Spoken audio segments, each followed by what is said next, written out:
জানো তো, মায়ের কাছে এলে বিশেষ কোনো কাজ থাকে না, এ বোধহয় শুধু আমার না, সমস্ত মেয়েদেরই।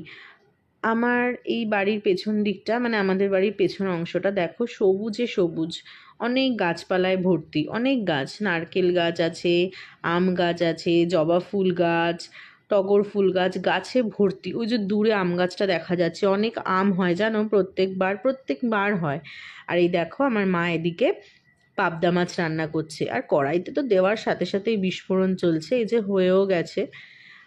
সর্ষে দিয়ে পোস্ত দিয়ে পাবদা করেছে, আর আমার মাম্মাম তো খেলছে। আমার মাম্মাম তো এই বাড়ি আসলে ভীষণ খুশি হয়, যা খুশি মন মতো করে বেড়ায়, খুব খুশি আর কি।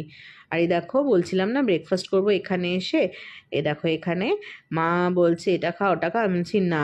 ফ্রিজে দেখলাম ঠান্ডা ঠান্ডা দই আছে, আম দিয়ে দই দিয়ে মুড়ি, কি অমৃত বলো। জানি অনেকেরই পোষাবে না, আবার অনেকের কাছে